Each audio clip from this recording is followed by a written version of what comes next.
The rest of our lives அப்படின்னு சொல்லக்கூடிய pen மார்க்கோவிட்ஸ் எழுதிய இந்த புத்தகத்தை பற்றி தான் நம்ம இன்றைக்கி பார்க்க போகிறோம். ஸோ அதுக்கு முன்னாடி பென் மார்க்கோவிட்ஸ் அப்படிங்கிறவர் யார் அப்படின்னு சொல்லிட்டு ஒரு சின்ன குறிப்பு. ஸோ இவர் வந்துட்டு லண்டனில் பிறந்தவர். இவர் கதை, கட்டுரை, கவிதை அது இல்லாமல் ரிவ்யூஸ்மே கொடுக்கறதுல சில செலக்டடான புக்ஸுமே சொல்லியிருக்காங்க. தென் குறிப்பிடத்தகுந்த சில ஒரு 2-3 அவார்ட்ஸ் வாங்கியிருக்காரு. ஸோ கிராண்டா அப்படின்னு சொல்லக்கூடிய 2013 பார்த்தீங்கன்னாக்கா, அதாவது இளம் பிரிட்டிஷ் நாவலாசிரியர் அப்படின்னு சொல்லிட்டு ஒரு அவார்ட் கொடுத்துருக்காங்க. தென் 2015 பார்த்தீங்கன்னா தி எக்லஸ் பிரிட்டிஷ், அதாவது நூலக ஆசிரியர் அப்படின்னு சொல்லிட்டு இன் ரெசிடென்ஸ் அப்படின்னு சொல்லிட்டு ஒரு அவார்ட் கொடுத்துருக்காங்க. தென் இவர் பார்த்தீங்கன்னா இப்போ லண்டனில் அதாவது ரைட்டிங் பற்றின டீச்சர்ஸ், அதாவது ஒரு யூனிவர்சிட்டி, லண்டன் யூனிவர்சிட்டியில் பண்ணிகிட்ருக்காரு. ஸோ இதுதான் ஒரு சின்ன குறிப்பு. ஸோ இப்போ நம்ம புத்தகத்துக்குள்ளே போயிடலாம். The rest of our lives இது மெயினாக என்ன அப்படின்னு சொல்லி பார்த்தீங்கன்னா, அதாவது ஒரு ரோட் ட்ரிப் நாவல் அப்படின்னு சொல்லலாம். ஓகேங்களா? அதாவது ஒரு மிடில் ஏஜ் பர்சன், ஒரு 55 வயதான ஒரு பர்சன், அவர் வந்துட்டு ஒரு ஃபேமிலியோடு இருக்கார். அவங்களோட ஒய்ஃப் எமி அப்படின்னு சொல்லக்கூடியவங்க ஒரு 12 இயர்ஸ் பேக் வந்துட்டு ஒருத்தவங்களோட அஃபையரில் இருக்காங்க. ஸோ இது வந்து அவர் தெரிஞ்சுமே வந்துட்டு அந்த திருமண வாழ்க்கையை வந்துட்டு கண்டினியூ பண்ணுறாரு. ஸோ எதுக்காக அப்படின்னா, இவங்களுக்கு 2 பிள்ளைங்க. ஸோ மைக்கேல் அண்ட் மெரி, அதாவது மிரியம் அப்படின்னு சொல்லக்கூடிய 2 பிள்ளைங்க. ஸோ இவங்க வந்துட்டு வளர்ந்து ஒரு ஸ்டேஜுக்கு வரட்டும், அதுக்கப்புறம் நம்ம தனியாக போய்க்கலாம் அப்படிங்கிற மாதிரி டாம், அதாவது நம்மளோட ஹீரோ, ஓகேங்களா? ஸோ டாம் லேவார்ட் வந்துட்டு இதுதான் ஒரு கொள்கையாக வச்சுருக்காரு. ஸோ மிரியம் வந்துட்டு இப்போ 18 இயர்ஸ் ஆகிடுச்சு. இப்போ வந்துட்டு அந்த பொண்ணே போயிட்டு காலேஜில் ட்ராப் பண்ணணும். ஸோ அங்கேருந்து ஸ்டார்ட் ஆகிறது தான் இந்த நாவல். அதாவது ஒரு காரில் ஏறி அந்த பிள்ளையை போய் ட்ராப் பண்ணுற கேப்பில் சில ஃப்ளாஷ்பேக்ஸ், அதாவது அவரோட திருமண வாழ்க்கையை பற்றி சில ஃப்ளாஷ்பேக் வந்துட்டு எமியோட இருந்த அந்த நாட்களை சில யோசிச்சும் பார்க்குறாரு. அவங்க பொண்ணு கூட ஷேர் பண்ண முடிஞ்சது சில அவர் சொல்லாமலும் சொல்கிறாரு. தென் சொல்ல முடியாத அளவுக்கு இருக்கிறதே வந்துட்டு அவர் எப்படி சொல்கிறதுன்னு தெரியாமல் ஸோ அதை வந்துட்டு மேனேஜ் பண்ணுறாரு. ஸோ இதுதான். ஸோ லாஸ்ட்டாக அந்த பொண்ணு வந்துட்டு காலேஜில் ட்ராப் பண்ணுறாரு. ஸோ ட்ராப் பண்ணும்போது அந்த பொண்ணுமே, அதாவது மிரியம் வந்துட்டு ஓரளவுக்கு புரிஞ்சுக்கிறாங்க. ஸோ இதுக்கப்புறம் தன்னோட அப்பா இதை தான் கண்டினியூ பண்ண போகிறாரு, இதான் பண்ண போகிறாரு அப்படிங்கிறது அந்த பொண்ணுமே புரிஞ்சுக்கிறாங்க. ஸோ இவர் அங்கேருந்து தான் தன்னோட ட்ராவல், அதாவது ட்ரிப்பை வந்துட்டு ஸ்டார்ட் பண்ணுறாரு. கதையுமே அங்கே தான் ஸ்டார்ட் ஆகுது.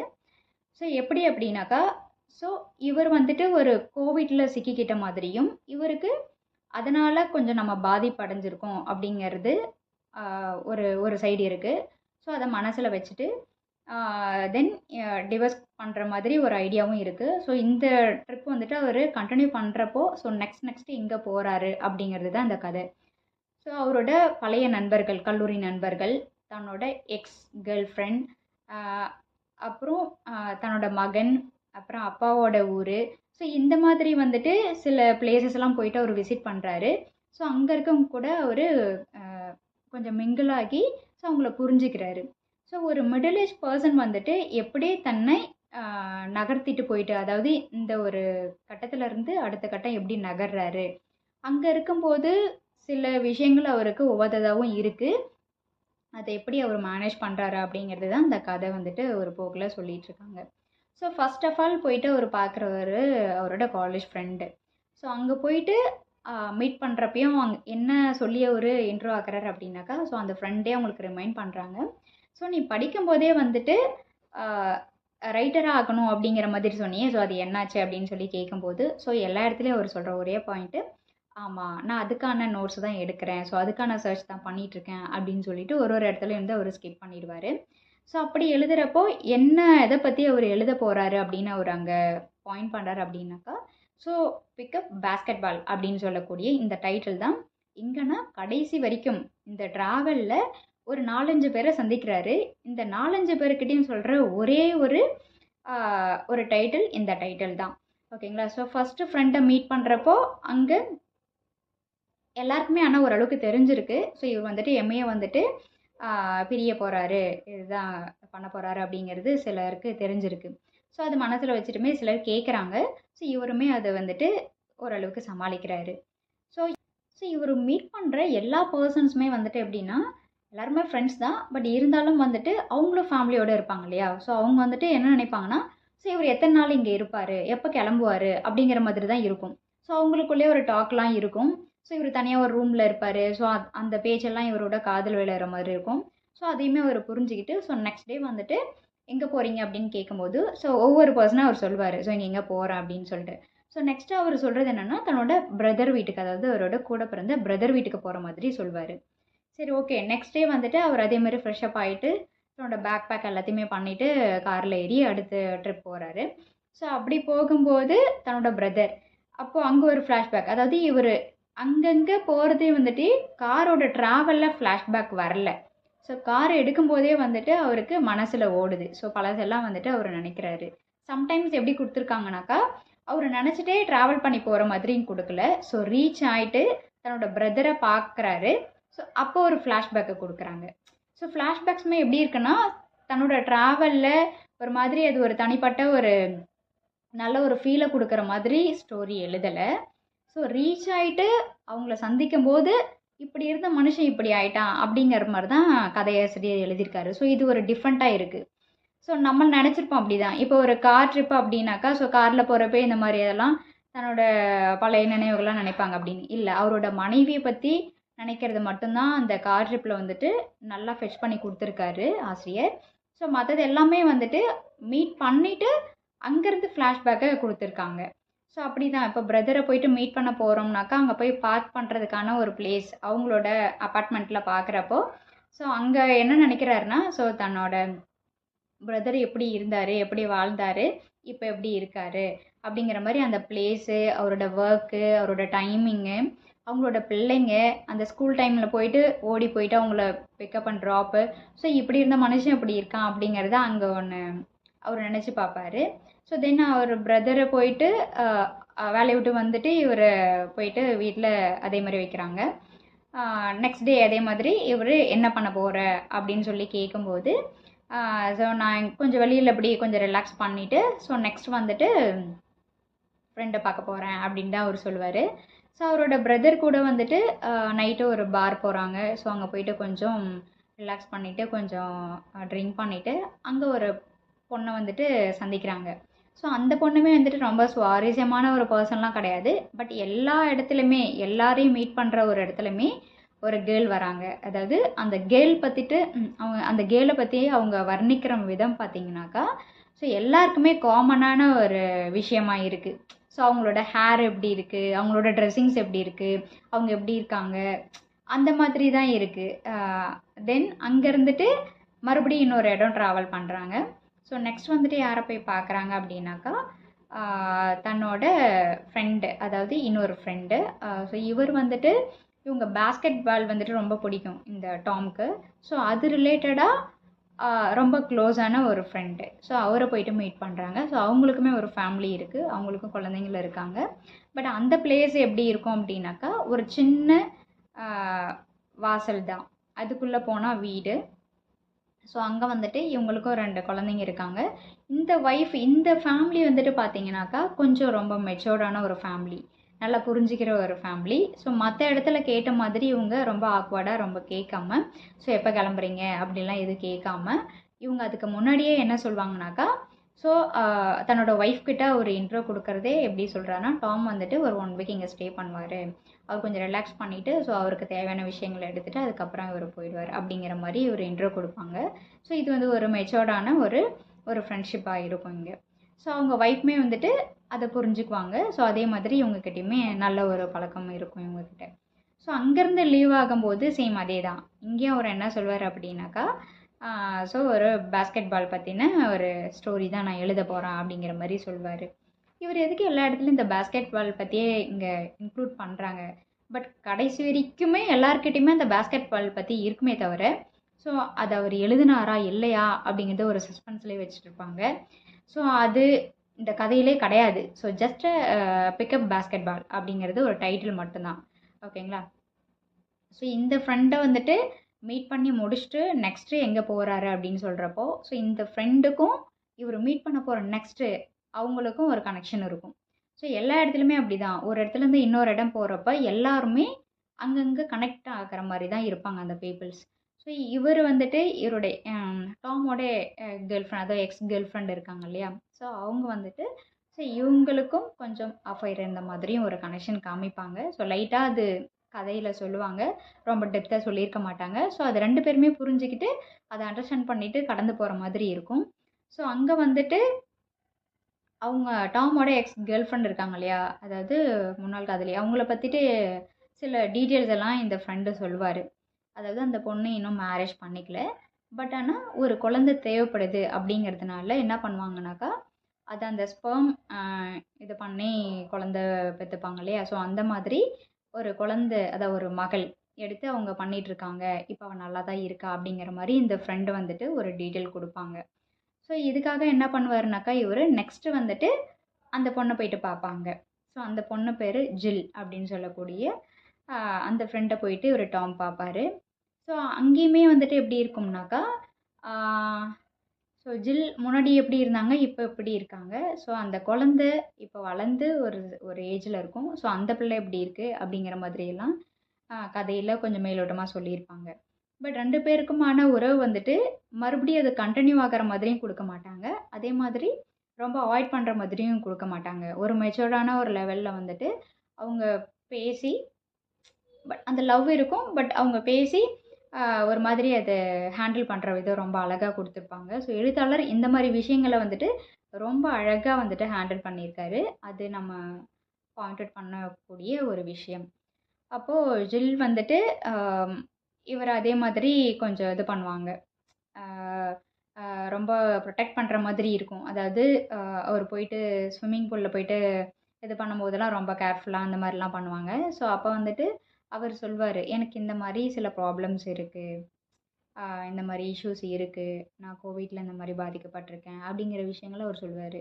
ஸோ அவங்க வந்துட்டு ரொம்ப தைரியமாக சொல்லுவாங்க, அதுக்காக நீ வந்துட்டு இறந்துட மாட்ட அப்படிங்கிற மாதிரி கொஞ்சம் தைரியம்லாம் கொடுத்து, இங்கே அவரே மறுபடியும் இங்கேவே தங்கிடுவாரோ அப்படிங்கிற ஒரு பயமும் அவங்களுக்கு இருக்கும்.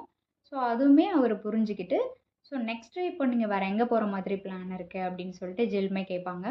ஸோ அப்போ அவர் சொல்லுவார், என்னோடய பையனை பார்க்க போகிறேன் அப்படின்னு சொல்லுவார். ஸோ மைக்கேலை பார்க்க தான் நெக்ஸ்ட்டு போகிறேன் அப்படிங்கிற மாதிரி சொல்லுவார். அப்போது இங்கே ஒரு விஷயம் நோட் பண்ண வேண்டிய ஒரு விஷயம் என்னென்னா, ஸோ ஜில் வந்துட்டு அந்த பொண்ணை வளர்க்குறாங்க இல்லையா, அந்த பொண்ணு பேர் கேத்தி. ஸோ அந்த பிள்ளையை கூப்பிட்டு ஒரு விஷயம் சொல்லுவாங்க. அதாவது அங்கிளுக்கு, டாம் அங்கிளுக்கு பாய் சொல்லு அப்படிங்கிற மாதிரி சொல்லுவாங்க. இந்த லைனை நான் படிக்கும்போது நம்ம நினைப்போம்ல, எல்லாருக்குமே ஒரு முன்னாள் காதலியோ காதலனோ இருந்தால் தன்னோட பிள்ளைங்களை இன்ட்ரோ பண்ணுற விதம் ஒன்று அங்கிளோ இல்லை ஆண்டியோ அந்த மாதிரி சொல்லுவாங்க இல்லையா. ஸோ அந்த லைன் எனக்கு கொஞ்சம் காமெடியாகவும் இருந்துச்சு. பட் இதுதான் ஃபேக்ட் போல் அப்படிங்கிற மாதிரியும் எனக்கு தோணுச்சு. ஸோ டாம் அங்கிளுக்கு குட் பை சொல்லுங்கள் அப்படின்னு சொல்கிறப்போ அந்த பிள்ளை டாம் அங்கிளா யார் இது அப்படின்னு சொல்லிட்டு ஒரு மாதிரி, ஏன்னா அந்த பிள்ளைக்குமே தெரிஞ்சிருக்கும். ஸோ அதுக்கப்புறம் அவள் குட் பையுமே சொல்வாள். ஸோ அங்கேருந்து ஒரு நல்ல ஒரு பாண்டிங்கோட ரிலேஷன்ஷிப்போட அங்கேருந்து நெக்ஸ்ட்டு அவரோட சன்னை பார்க்க போவார். ஸோ மைக்கேலை பார்க்க போகிற இடம் எப்படி இருக்கும் அப்படின்னாக்கா, நான் அதே மாதிரி தான். அதாவது இவர் இந்த மாதிரி தனியாக வந்திருக்காரு, சொல்லாமல் சில விஷயங்கள் பண்ணிகிட்ருக்காரு அப்படிங்கிறது முன்னாடியே மைக்கேலுக்குமே தெரிஞ்சிருக்கும். அப்போ மைக்கேல் வந்துட்டு அங்கே மைக்கேலை போய் மீட் பண்ணுற இடம் பார்த்தீங்கன்னாக்கா, இங்கே ஒரு விஷயம் சொல்லியிருப்பாங்க. அதாவது ஒயிட் பிளேயர்ஸ் அப்படின்னு சொல்லிட்டு, அதாவது அந்த வெள்ளையர்கள் பற்றின ஒரு குறிப்பு வந்துட்டு இங்கே கொடுத்துருப்பாங்க. ஸோ அந்த விஷயம் வந்துட்டு எனக்கு ஆக்சுவலி எனக்கு அது பெரிய விஷயமா தெரியல. எனக்கு இது தேவையில்லாத மாதிரி தான் இருந்துச்சு. ஸோ அந்த விஷயத்த ஆனால் கொண்டு வந்து பார்த்தோம்னா, இது ரொம்ப பாயிண்ட் அவுட் பண்ணி கொஞ்சம் நோட் பண்ணுற ஒரு விஷயம் தான். அதாவது ரிலீஜன் பற்றியும் ப்ளஸ் வந்துட்டு அது ஒரு மாதிரி தனியாக காமிச்சிருப்பாங்க. ஸோ அது மைக்கேல் சொல்கிற விதமும் ரொம்ப அழகாகவும் இருக்கும். ஸோ அது வந்து அதாவது நம்ம சம்பாதிக்கிற விதத்துலேயும் சரி, நம்ம பழகுற விதம், மக்களை ஹேண்டில் பண்ணுற விதம் எல்லாமே வந்துட்டு ஒரு மாதிரி ரொம்ப மெச்சூர்டாக சொல்லியிருப்பான் மைக்கேல். அப்போது வந்துட்டு அப்பாவுக்கு இதுதான் சொல்ல வேண்டியது இருக்குது அப்படிங்கிற மாதிரி அவருமே புரிஞ்சுக்குவார். தென் அவர் போயிட்டு ஸ்டே பண்ணுறது, மைக்கேல் கூட ஸ்டே பண்ணுறது. ஸோ அங்கேயுமே மைக்கேலோட கேர்ள் ஃப்ரெண்ட் இருப்பாங்க. ஸோ அந்த பொண்ணையுமே இங்கே காண்பிக்கிற விதம் பார்த்திங்கன்னா, ஒரு அழகான பொண்ணை எப்படி வர்ணிக்கணுமோ அதே மாதிரி சேம் வர்ணித்து ஒரு மாதிரி அழகாக காமிச்சிருப்பாங்க. ஸோ இவங்க வந்துட்டு அப்பாவை கூப்பிட்டுட்டு சில இடம்லாம் போவாங்க. ஸோ பீச் போகிறதா இருக்கட்டும், இல்லை வெளியில் எங்கன்னா போகிறதா இருக்கட்டும், அந்த மாதிரி சில விஷயங்கள்லாம் போயிட்டு அவங்க சுற்றி காமிச்சிட்டு மறுபடியும் கூப்பிட்டு வருவாங்க. பட் என்னென்னா இவருக்கு அப்பயுமே மைக்கேல் கேட்பான், நீங்கள் அம்மா கிட்ட சொல்லாமல் வந்தீங்களா, சொல்லிட்டு வந்தீங்களா, அம்மா எதனா கால் பண்ணாங்களா, நீங்கள் எதனா ரிப்ளை பண்ணிங்களா அப்படின்னு சொல்லி கேட்கும்போது இல்லை லாஸ்ட்டாக நான் பேசினது எனக்கு கொஞ்சம் ஸ்பேஸ் வேணும், எனக்கு டைம் கொடுன்னு சொல்லிட்டு நான் கட் பண்ணதோட இருக்குது. ஸோ அதுக்கப்புறம் எதுவும் நான் பேசல அப்படின்னு சொல்லிட்டு சொல்கிறாரு. ஸோ அதுக்கப்புறம் அந்த நைட் வந்துட்டு மைக்கேலுக்கு வந்துட்டு நைட் ஷிஃப்ட் இருக்குது. ஏன்னா ஒரு கஃபேல தான் ஒர்க் பண்ணிகிட்ருப்பான் மைக்கேல். அப்படிங்கிறப்போ அவன் போயிடுவான். ஸோ அவனோட கேர்ள் ஃப்ரெண்ட் இருக்கு இல்லையா, அவங்க வந்துட்டு அவங்கள பார்த்துக்கிற மாதிரி இருக்கும். ஸோ அப்போ வந்துட்டு இவருக்கு அந்த பீச்சில் நடந்து போயிட்டு அந்த தண்ணியில் குளிக்கும்போது ஒரு மாதிரி அலர்ஜி ஆகிடும். ஸோ அந்த இது வந்துட்டு ஒரு மாதிரி அஃபெக்ட் ஆகி ஒரு மாதிரி ஆகிடும். உடனே ஆம்புலன்ஸ்க்கெலாம் ஃபோன் பண்ணி இவரை போயிட்டு ஒரு ஹாஸ்பிட்டலில் அட்மிட் பண்ணுவாங்க. ஸோ இங்கேருந்து இந்த ஹாஸ்பிட்டலில் அட்மிட் பண்ணுற இந்த லாஸ்ட் ஒரு 30 to 50 பேஜஸ் எப்படி இருக்கும் அப்படின்னாக்கா, ரொம்ப சாஃப்டாக இருக்கும். இங்கே அதாவது நம்ம இது வரைக்கும் பார்த்த டாமோட லைஃப் வந்துட்டு ரொம்ப சுவாரஸ்யமே இல்லாமல் ஒரு மாதிரி ரொம்ப ஒரு மாதிரி போயிட்டுருக்கும். பட் இந்த ஹாஸ்பிட்டலில் காமிக்கிற இந்த சீன்ஸ் மட்டும் எப்படி இருக்குன்னா, கொஞ்சம் டாமை கொஞ்சம் ஒரு ஒரு அனுதாபமாக பார்க்குற மாதிரியும், ஒரு மாதிரி அவரோட சைடில் இருக்கிற சில விஷயங்களை நம்ம எடுத்துக்கிற மாதிரியும் கொடுத்துருப்பாங்க. ஸோ அப்போ வந்துட்டு அவர் இந்த மாதிரி சொல்கிறார், எனக்கு இந்த மாதிரி சிம்டம்ஸ்லாம் இருக்குது, நான் கோவிட்டில் இந்த மாதிரி பாதிக்கப்பட்டிருக்கேன் அப்படின்னு சொல்கிறப்போ, ஸோ அவங்க ஒவ்வொன்றா வந்துட்டு அவங்க டெஸ்ட் பண்ணி பார்க்கணும், எடுக்கணும் அப்படின்னு சொல்லிட்டு ஒவ்வொன்றா பண்ணி பார்க்குறாங்க. ஸோ இவருக்கு இந்த ப்ராப்ளம் இருக்குது. ஆக்சுவலி என்னென்னா அவருக்கு நரம்பு பிரச்சனை ஒன்று இருக்கும். ஸோ அதுதான். பட் ஆனால் அவர் ரொம்ப பயந்து போய் இருப்பாங்க. ஸோ அது எப்படி இதை மூவ் பண்ணுறாங்க, எப்படி இதை ஹேண்டில் பண்ணுறாங்க. ஸோ அவர் வந்துட்டு இறந்துடுறாரா இல்லை பழச்சிக்கிறாரா அப்படிங்கிறதே அந்த சஸ்பென்ஸ்லேயே வச்சுருப்பாங்க இந்த லாஸ்ட் 30 பேஜஸ் நம்ம படிக்கிறதுக்கு. ஸோ இப்போ வந்துட்டு நான் இதையுமே உங்களுக்கு சஸ்பென்ஸ்லேயே விடுறேன். ஏன்னா இதை நான் ஃபுல் ஸ்டோரி சொல்லிட்டேன் அப்படின்னாக்கா, அப்போ இது எதுக்கு லாங் லிஸ்ட்டில் வந்துச்சு அப்படிங்கிற ஒரு சுவாரஸ்யமே இல்லாமல் போயிடும். ஏன்னா இது ஒரு ட்ராவல் பற்றி நாம் டெஸ்கிரைப் பண்ணி ரிவ்யூ பண்ணணும் அப்படின்னாக்கா, ஸோ நார்மலாக இங்கே போனார் அங்கே போனார் இப்படி இருந்துச்சு அப்படி இருந்துச்சுன்னு நம்ம ரிவ்யூவில் சொல்லிட்டு தான் போக முடியும். பட் அதை ஃபீல் பண்ணுற விதம் இருக்கு இல்லையா, அது வந்துட்டு நம்ம படிக்கும்போது தான் அது ஃபீல் ஆகும். ஸோ அது வந்துட்டு நீங்கள் படித்தா மட்டும்தான் தெரியும். அதே மாதிரி இதனோட கிளைமேக்ஸை ரிவீல் பண்ணுறதுக்கும் எனக்கு விருப்பம் இல்லை. பட் இது லாங் லிஸ்ட்டில் ஏன் செலக்ட் பண்ணாங்க அப்படின்னு சொல்லிட்டு நான் யோசித்தேன். ஏன்னா எனக்கு ரொம்பலாம் இம்ப்ரெஸ் ஆகலை இந்த கதை. பட் நான் யோசிக்கும்போது ஒரு விஷயம், அதாவது பேரண்டிங் அப்படின்னு சொல்லிட்டு ஒரு விஷயம் இருக்கு இல்லையா, அதாவது பெற்றோர்கள் அவங்க பிள்ளைகளை வளர்க்குற விதம்.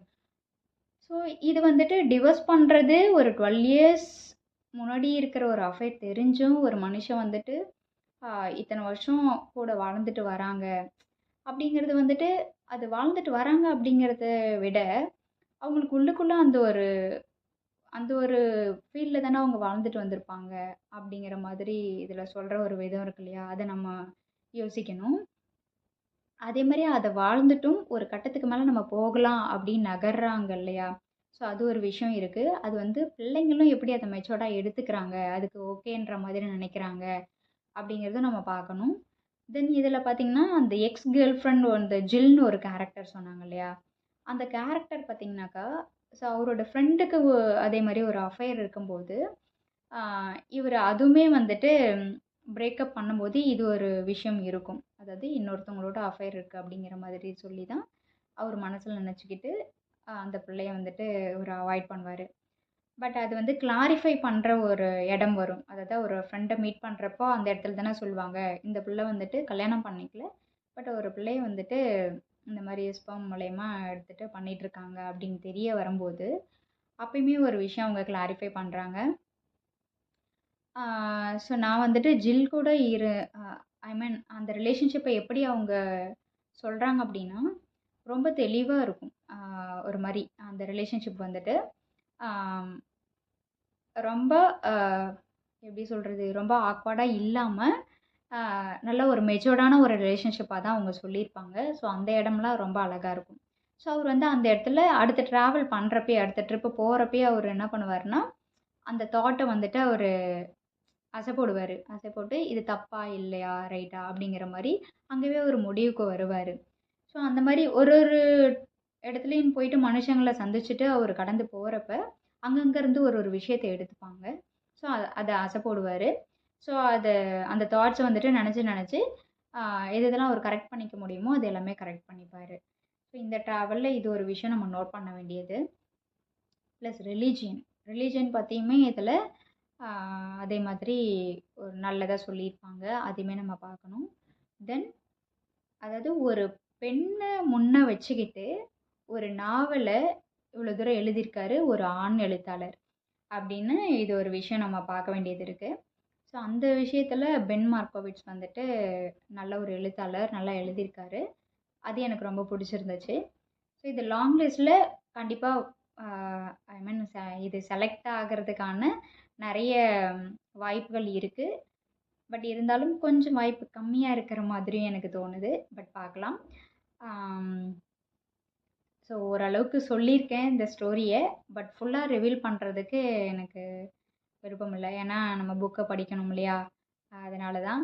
அதுக்காக வந்துட்டு ஸோ வாய்ப்பு கொடுத்த வாசிப்பு நேசிப்போம் குழுவுக்கு என்னோட மனம் நிறைந்த நன்றிகள். ஸோ இந்த புக்கு வந்துட்டு செலக்ட் ஆகுதான்னு பார்க்கலாம்.